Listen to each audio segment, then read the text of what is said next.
하나님의 말씀은 디도서 2장 15절 말씀입니다. 너는 이것을 말하고 권면하며 모든 권위로 책망하여 누구에게서든지 업신여김을 받지 말라. 아멘. 예수 그리스도를 믿는 믿음 안에서 바울은 영적인 아들 2명을 두었습니다. 한 명은 디모데이고 한 명은 디도서입니다. 그 중에 한 명인 디도서에게 보낸 편지에서 바울은 이렇게 말하였습니다. 먼저 1장에서는 교회에 대해서 이야기하고 있습니다. 교회에서 네가 해야 될 일, 다시 말하면 디도가 사역하고 있던 그레데 지역의 교회에서 디도가 해야 할 일에 대해서 이야기를 하였고, 두 번째는 감독과 장로를 추대함에 있어서 이러이러한 사람들이 감독이 되어야 하겠고 이러이러한 사람들이 장로가 되어야 하겠다라고 이야기를 해주고 있습니다. 그러면서 마지막 부분에 가서 뭐라고 이야기하냐면 거짓 교훈을 말하는 게으른 사람들인 그레데 사람들의 그러한 거짓 교훈, 그들의 거짓말에 속지 말고 그들을 잘 경계하라, 이렇게 이야기하면서 디도서 1장을 마치고 있습니다. 그리고 나서 디도서 2장에 들어와서 하는 말은 이제 1장에서 했던 이야기들에 관해서 좀 더 자세하게 부연 설명을 하고 있는 겁니다.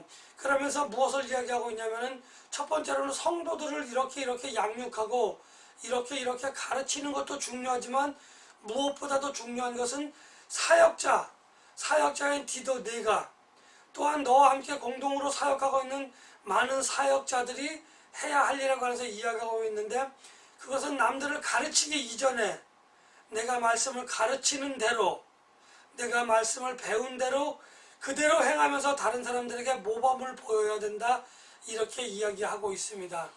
또 그러면서 이제 네가 먼저 모범을 보여서 다른 사람들이 너로 하여금 하나님의 말씀을 따를 수 있는 동기를 부여하도록 해라, 이렇게 이야기하고 있습니다. 그러면서 이제 장로와 감독이 되려고 하는 사람들, 다시 말하면 교회 안에 있는 많은 구성원들 가운데에서 나이가 많으신 남자분들과 여자분들, 또 젊은 남자분들과 여자분들, 그리고 같은 믿음의 공동체에 있는 종들에게는 내가 이렇게 가르쳐라, 이렇게 이야기를 해주고 있는 것입니다. 그러나 무엇보다도 중요한 것은 내가 모범을 보이되 또 내가 모범을 보인 후에 가르치는 그것이 중요한 것인데, 그것은 왜 중요하냐면 내가 가르치는 것도 중요하지만 결국 신앙 공동체의 많은 구성원들을 가르쳐서 그들이 열매를 맺을 수 있도록 성숙하게 하시는 이는 하나님이심을 네가 잊지 말아라, 이렇게 이야기하고 있습니다. 내가 가르치니까 내가 열매를 맺도록 하는 것이 아니라 너는 하나님의 말씀을 그대로 그들에게 보여주고, 다시 말하면 내가 말씀대로 행하여 그대로 그렇게 항하고 보여줌으로 인해서 많은 사람들이 하나님의 말씀을 따를 수 있도록 동기를 부여하고, 하나님의 말씀을 따름에 있어서 하나님께서 그들에게 때와 절차를 따라서, 때와 시기를 따라서 물을 주고 햇빛을 주고 바람을 불게 하셔서 열매를 맺게 하시는 이는 하나님이십니다 라고 하는 것을 잘 알도록 해라, 이렇게 이야기해 주고 있습니다. 그러나 신앙생활을 공동체에서 많은 신앙생활을 하는 이들이 열매를 맺지 못하는 많은 이유들이 있는데, 그 이유들 가운데 가장 중요한 것은 바로 하나님의 말씀대로 살고자 노력하는 사람들이 아니라 하나님의 말씀을 들은 사람들이, 하나님의 말씀을 배운 사람들이 그 하나님의 말씀을 업신여기고 있다는 거예요. 하나님의 말씀을 듣는 것으로 끝나고 배우는 것으로 끝나서 누구와 논쟁할 때에 들은 것을 말하고 배운 것을 말한다는 것이 바로 하나님의 말씀을 전함에 있어서 우리가 걸리는 걸림돌이 되고 있다는 겁니다. 제가 조금 전에 말씀을 드렸지만 하나님의 말씀을 배우고 듣고 본 것을 중요한 것이 아니라 그것을 그대로 행하는 것이 중요하다라고 저는 계속적으로 이야기를 해왔습니다. 많은 사람들이 하나님의 말씀을 들어서 알고는 있는데, 배워서 잘 알고 있는데 그것을 행하지 않는 것, 그것을 바로 오늘 바울은 디도에게 하나님의 말씀을 업신여기는 것이라고 이야기하고 있는 겁니다. 하나님의 말씀을 먼저 안 사람들이, 하나님의 말씀을 먼저 배운 사람들이 말씀을 알고만 있고 듣고만 있는 상태에서 행하지 않는 행위, 하나님의 말씀을 경외하지 않고 하나님의 말씀을 업신여기는 그 행위로 말미암아 교회 밖에서 하나님을 바라보는 사람들이 교회에 나가서 믿음의 공동체에 있는 사람들도 하나님의 말씀을 배운 대로 행하지 않는데 우리가 배운들 무엇하랴, 우리가 그것을 배워서 어디에다 써먹을까, 이렇게 하나님의 말씀을 업신여기고 있다는 겁니다. 그러다 보니까 하나님의 말씀을 업신여기다 보니까 하나님의 말씀을 전도하는 것이, 복음을 전하는 것이 참으로 힘들고 어렵다라고 바울은 오늘 디도에게 이야기해주고 있습니다. 하나님께서는 바울을 통하여 우리들에게 이야기해 주시고 계신 것입니다. 하나님의 말씀을 믿지 않는 사람이라 할지라도 그 하나님의 말씀을 들음으로 하나님의 말씀을 경외하는 마음을 가질 수 있도록 우리가 하나님의 말씀대로 전하며 행하여야 하는데, 우리가 그렇게 행하지 않음으로 인하여 하나님의 말씀은, 그 말씀의 권위가 땅에 떨어져 있다는 거죠. 그러다 보니까 그것을 들고 우리가 복음을 전하러 나갔을 때 속된 말로 너나 잘하세요, 이런 소리를 들을 수밖에 없다는 겁니다. 그래서 바울은 이제 말을 돌려서 하나님의 말씀을 업신여기지 말라 이렇게 이야기하는 것이 아니라, 자 디도야, 내가 그레네 교회에 있는 많은 사람들 가운데에 특별히 이렇게 말씀을 가르쳐야 할 것이다 라고 하면서 먼저 나이가 많으신, 연세가 많으신 분들에게 그들을 향해서 이야기를 하고 있습니다. 그들을 향해서 이야기하는 그것은 당연히 이거 나는 젊은 사람이니까 나이 많은 분들에게만 해당돼, 나는 또 나이가 많으니까 이거는 젊은 사람들에게만 해당돼, 나는 사장이니까 이것은 내 종업원들에게만 해당돼, 이렇게 생각해서는 안 된다는 겁니다. 하나님이 오늘 우리들에게 주시는 말씀은 남녀노소를 구분하지 않고 오늘 우리들에게 해당되는 말입니다. 그럼에도 불구하고 바울은 디도에게 특별히 나이가 많은 사람들에게 이야기를 해주고 있습니다. 나이가 많으신 남자분들에게 이렇게 이야기하고 또 나이가 많으신 여자분들에게 또 다른 이야기를 합니다. 그 내용들을 먼저 우리가 그 내용들을 가만히 살펴보면 나이가 많은 분들에게는 먼저 뭐를 이야기하고 있냐면 절제와 경건한 생활을 이야기를 하고 있습니다. 절제해라, 네가 경건한 삶을 살아라, 또 너가 근신해라, 말씀 안에서 근신하는 삶을 살아야 될 것이고, 그리고 믿음과 사랑과 인내하는 삶을 내가 살아야 할 것이다, 이렇게 이야기하고 있습니다. 나이 많은 사람들에게 이렇게 특별히 권면하는 것은 이제 당신의 삶이 요즘으로 쉽게 얘기하면 얼마 남지 않았습니다. 그러니까 이제 당신의 삶을 돌이켜보며 이전에 당신이 부족했던 것들이 있었을 터인데 그 중에서 그 부족한 것들 가운데 이러한 것들을 당신이 잘 챙기시오, 이러한 것들이 특별히 부족하지는 않은지 잘 돌아보시오, 이렇게 이야기하는 것입니다. 이것을 젊은 사람들에게 그대로 그 말씀을 그대로 갖다 붙인다고 한다면 당신들의 삶 가운데는 돌아볼 건데 많은 부족한 것들이 있습니다.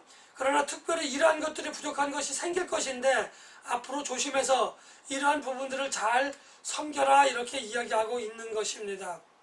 그리고 이러한 삶들을 통해서 성숙되어진 삶을 만들어 가야 될 것이고, 성숙된 삶을 통하여서 그들의 삶이 하나님 안에서 온전한 모습을 가질 수 있도록 그렇게 권면하고 있는 것입니다.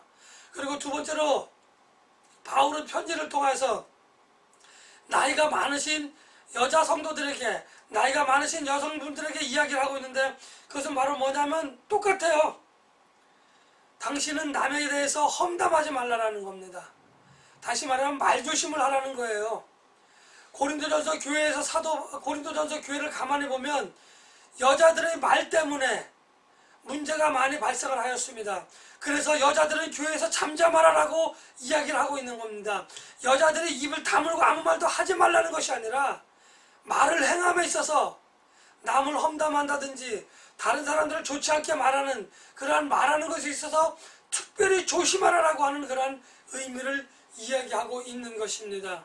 그리고 또한 술에 취하여서 수혈의 노예가 되지 말 것을 권면하고 있으면서 또한 경건한 모습을 후배들에게 보이라는 거죠. 여기서 후배들이라고 하는 거는 뭐 나이가 젊은, 자기보다 젊은 사람들 아무나가 아니라 나이가 젊은 여자 성도들에게, 나이가 많은 여자 성도의 모습으로서 부족함이 없도록 그들의 삶 가운데에 모범을 보이라, 이렇게 이야기하고 있는 것입니다. 나이가 많은 남녀 성도들에게 바울이 이렇게 자기 자신을 돌아보라, 너에게 부족한 것을, 당신들에게 부족한 것을 잘 생각해 보고 그것을 채워라, 그 말씀을 잘 준행하라 라고 이야기하고 있는 것은 나를 돌아보라는 얘기입니다. 나이가 많아서 나를 돌아보았을 때 많은 부족한 것들이 있는데 이 정도면 됐다 싶지만 사실은 그것은 내가 가지고 있는 장점인 것이고 나에게는 이러이러한 단점이 있는데 그것을 돌아보아 그것을, 부족한 것을 충분하게 채워라라는 겁니다. 나 자신을 돌아보라는 얘기입니다. 우리 성도들의 삶을 돌아보라고 하는 이야기입니다. 그 돌아보라고 하는 것은 나를 위하여 돌아보는 것도 의미가 있지만 남을 위하여 나 자신을 돌아보고 남들에게 권면하고 남들에게 말하는 것뿐만 아니라 내가 먼저 그것을 채워야 할 것이다, 이렇게 이야기하고 있는 겁니다. 이제 노년이 되면, 남녀를 불문하고 나이가 많은 사람들이 되어지면 이제 자기 자신의 삶에 책임을 지고 자기 자신의 삶을 돌아보아야 하는 그러한 시기입니다. 그러한 가운데에서 내 생활이 정말 신앙적으로 또는 인간적으로도 성장되어졌고 성숙되어졌는지를 돌아보아야 할 필요가 있는 겁니다. 인격적으로나 신앙적으로 성장되지 못하였고 성숙되어지지 못하였다고 한다면 믿음을 지키며 믿음의 다른 박질을 여전히 지속적으로 계속 해야 될 필요가 있기 때문인 것입니다. 믿음을 지킨다고 하는 것은 참으로 힘든 일입니다. 성장되어지는 것은 쉬울 수 있으나 성숙되어지는 것은 참으로 어려운 것입니다. 우리가 집에서 담그는 간장이나 된장, 고추장 같은 그러한 그 발효식품들은 제대로 성숙되어져야지만 그 맛이 나는 것입니다. 성숙되지 못한 김치, 성숙되어지지 못한 된장과 고추장과 간장 같은 그러한 어떤 발효식품들은 그 맛을 낼 수가 없는 것입니다.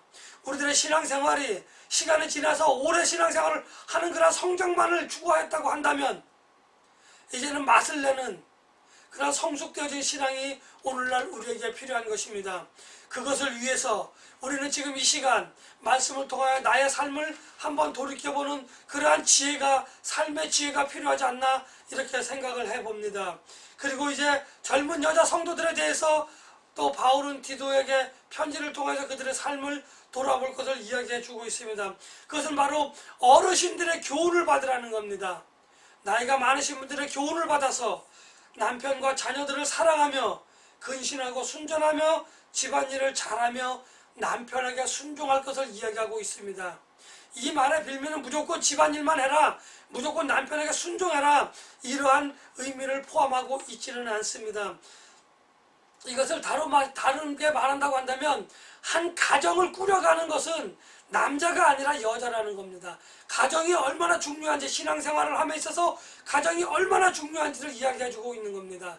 남자들은 여자들의 나이에 순종하니까 권위의식에 빠져서 그것을 좌지우지하려고 하지 말고 가정을 지키기 위해서, 가정을 온전히 세우기 위해서 남편과 자녀들을 위하여, 가족들을 위하여 힘쓰고 애쓰는 아내자의 말에, 부인의 말에 잘 따라줄 필요가 있는 겁니다.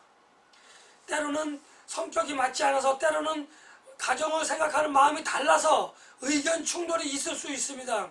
그러나 정말 전적으로 내가 아내보다 더 많은 시간을 가정을 위해서 노력하고 생각하고 헌신하고 있다고 한다면 모르겠지만, 그렇지 않다고 한다면 우리는 가정을 위해서 힘쓰고 애쓰는 아내의 말에 남편은 그냥 아내가 순종을 요구할 것이 아니라 남편의 순종함으로 인해서 가정을 온전하게 세워지고 말씀 안에서 그 가정이 온전하게 서서 온 가족 구성원들이 말씀을 향하여 정진해 나가는 그런 아름다운 모습을 보일 수 있다고만 한다면 남편은 아내에게, 아내는 남편에게, 부모는 자식을, 자식들은 부모에게 순종해야 될 그런 이유가 분명하게 있는 겁니다. 신앙 공동체인 가정이 무너져서는 교회가 온전해질 수 없고, 가정이 무너져서는 사회생활을 온전하게 할 수 없다는 것을 우리는 분명히 그리고 잘 알고 있습니다.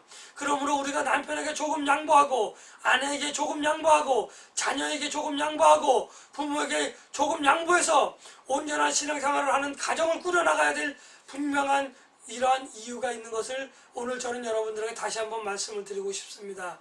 모든 가족 구성원들이, 모든 가정 공동체 구성원들이 서로서로 협력하며 서로서로 순종하고 사랑하며 아끼는 그러한 모습이 분명히 필요하다고 오늘 바울은 디도를 통해서 우리들에게 이야기해 주고 있습니다.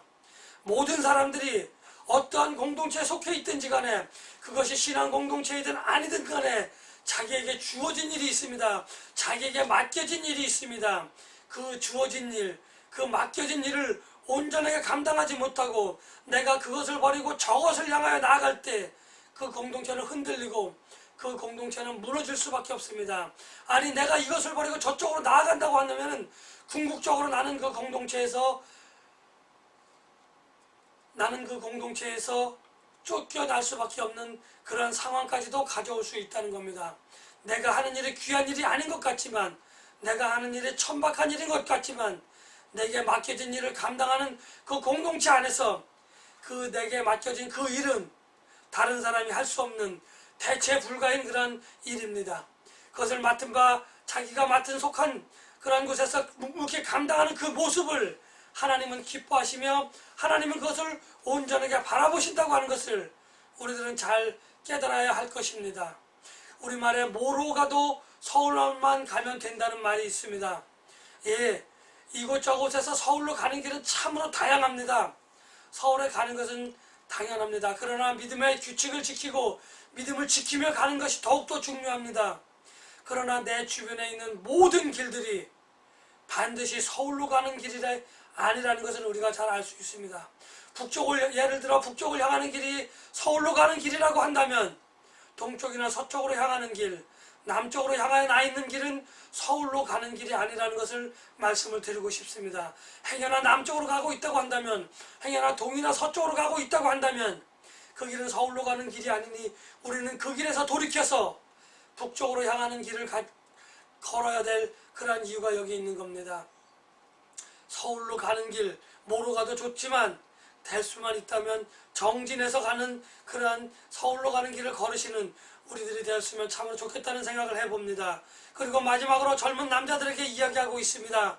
너희가 정욕의 지배를 받지 말라라고 이야기하고 있습니다. 정욕의 지배를 받지 말라고 하는 것은 우리의 욕심을 이야기하는 것이 아니라, 결국 궁극적으로 정욕이라고 하는 것은, 우리가 정욕대로 산다고 하는 것은 우리가 죄의 종이 된다고 하는 말입니다. 예수 그리스도의 보혈로 인하여 우리들은 죄의 종노릇을 하다가 하나님의 자녀가 되어졌는데, 다시 하나님의 자녀의 굴레를 벗어버리고 그것이 나에게 많은 어떤 제약을 하고 나를 많이 얽어매는 것 같으니까 그것을 벗어버리고 내 정욕대로, 내 하고 싶은 대로 사는 사탄의 종노릇을 하고 죄의 종노릇을 한다고 한다면 이거만큼 어리석고 이거만큼 우둔한 짓은 없는 겁니다. 젊은 사람들이 한때는 욱할 수 있습니다. 그러나 그것은 말씀으로 인하여 성숙되어지고 성장되어져 간다고 한다면 우리는 말씀 안에서 죄의 종노릇이 아니고 사탄의 종노릇이 아니고 하나님의 자녀로서 부끄럽지 않은 삶을 살아가기 위해서 그렇게 노력해야 되는 것입니다. 정욕의 지배를 받기는 참으로 쉽습니다. 정욕의 지배를 받기는 참으로 간단합니다. 그러나 그것으로부터 벗어난다고 하는 것은 참으로 어렵습니다. 십자가에 나와 함께 예수 그리스도와 함께 나를 못 박아야 하겠고, 이제 예수 그리스도가 다시 살아나셨던 것 같이 하나님의 말씀으로 다시 살아나야 하는 참으로 힘들고 어려운 터널을, 그 고통의 시기를 보내야만 우리는 정욕의 지배에서 벗어날 수 있는 것입니다. 정욕의 지배에서 벗어난 저와 여러분, 다시는 사탄의 종노릇, 죄의 종노릇을 하지 않는 지혜로운 믿음의 생활을 할 수 있었으면 좋겠다는 생각을 해보았습니다. 그렇게 여러분들은 지금까지 살아오셨기 때문에 지금부터 또 여전히 하나님의 나라가 임하는 그날까지도 여러분들은 그렇게 살아갈 수 있을 것이라 저는 확신합니다. 이제 마지막으로 종들에 관해서 이야기하고 있습니다. 요즘 말로 이야기하면 사업장에 속해 있는 그러한 그 종업원들에 관해서 이야기를 하고 있습니다. 때로는 주인이 나에게 정당한 대가를 주지 않는 것 같은데, 그러다 보니까 내가 눈이 돌아가서, 그러다 보니까 내 생각이 돌아가서, 에이 뭐 주인이 나에게 정당한 합당한 보상을 해주지 않는데 내가 주인 모르게 뭔가 하나씩 가져가서 그 보상을 마저 채워야지, 이렇게 생각하고 이렇게 행동하는 사람들이 참으로 많이 있을 수 있다는 겁니다. 그래서 부정한 방법을 사용하게 되고, 그러다 보니 주인 몰래 주인의 것을 훔쳐서 덕이 되지 못하는 그러한 생활을 하는 그러한 많은 경우들이 있을 수 있다는 것을 오늘 지적해주고 있는 것입니다. 비록 주인이 나에게 합당한 것으로 대접해 주지는 못할지라도 내가 주인의 것을 훔치거나 주인의 것을 몰래 가져가는, 주인 모르게 해를 끼치는 그러한 일을 하지 말아야 할 것을 오늘 바울은 그레데 교회 교인들에게 그렇게 가르치라라고 사역자인 디도에게 권면하고 있는 것입니다. 다시 말하면 악을 악으로 갚지 말고 악을 선으로 갚아서 그 주인들을 부끄럽게 하라고 하는 그러한 말과 일맥상통한다고 이야기할 수 있습니다. 어쨌거나 자기에게 주어진 삶 가운데에 성실한 삶을 통하여서 하나님을 믿는 자로서 부끄럼 없이 하나님의 이름을 높이며 하나님의 영광을 드러내는 그러한 삶을 살아가라고 권면하고 있는 것입니다. 오늘 바울은 그레데 교인들에게 디도를 향하여 이렇게 가르쳐라, 너는 이렇게 살아라 라고 이야기하고 있습니다. 과연 여러분들은 지금까지 신앙생활을 하면서 이러한 말씀 저러한 말씀으로 어떻게 권면을 받고 어떻게 가르침을 받으셨습니까? 이제는 권면을 받고 가르침을 받은 것으로 끝나는 것이 아니라 그대로 사는 삶을 사람들에게 보여주어야만 할 것입니다. 우리가 그 말씀을 배운 대로 받은 대로 본 대로 들은 대로 사는 그 삶은 나 자신을 위한 것이 아니라 하나님의 영광을 드러내며 하나님의 말씀이 살아있음을 세상 사람들에게 보여줘서 우리들로 인하여 우리들의 살아가는 삶의 모습으로 인하여 사람들이 하나님의 말씀을 업신여기지 못하고 하나님의 말씀에 순종할 수밖에 없는 하나님의 말씀의 권위에 하나님의 말씀의 능력에 스스로 무너지고 스스로 머리를 숙이며 무릎을 꿇어 회개하고 돌아올 수 있는 그 능력을 우리들을 통하여 나타내기를 하나님은 원하고 계신 것입니다. 오늘 우리 교회에 오늘 수많은 믿음의 성도들에게 하나님이 주시는 말씀은 이렇게 요약할 수 있는 것입니다. 과연 나의 삶을 통하여 사람들이 하나님의 말씀에 살아계심을 알고 과연 무릎을 꿇을 수 있는 그러한 삶을 내가 살고 있는지, 하나님을 경외하는 삶을 내가 살고 있는지 다시 한번 돌아보시고 이제까지 그렇게 살지 않았다고 한다면 우리는 나의 삶을 돌아보아서 나의 삶에 중요한 것이 아니라 나의 삶을 통하여 하나님의 말씀이, 하나님의 능력이, 하나님의 권위가 나타나도록 살아가시는 저와 여러분들이 되시기를 예수님의 이름으로 간절히 축복하며 기도합니다. 기도하시겠습니다. 하나님 감사합니다. 하나님께서 사람들이 하나님의 말씀을 업신여기지 못하도록 우리들에게 원하시는 삶을 우리가 살아갈 수 있도록 힘주시고 능력 주시옵소서. 성령님, 우리들에게 하나님의 말씀을 배우고 듣고 본 바 그대로 행할 수 있도록 늘 깨우쳐 주시고 우리들에게 늘 힘을 주셔서 그리 행할 수 있도록 하나님 인도하여 주시옵기만을 간절히 기도드리고 주님 원하옵나이다. 말씀을 통하여 하나님의 권위를, 말씀을 통하여 하나님의 능력을, 말씀을 통하여 하나님의 영광을 드러내는 삶을 살기로 이 시간 하나님 저희들이 작정할 수 있도록, 아버지 결단할 수 있도록 인도하여 주시옵시고 성령님 힘주시고 능력 주시고 이끌어 주시옵소서. 예수님의 이름으로 간절히 기도합니다. 아멘.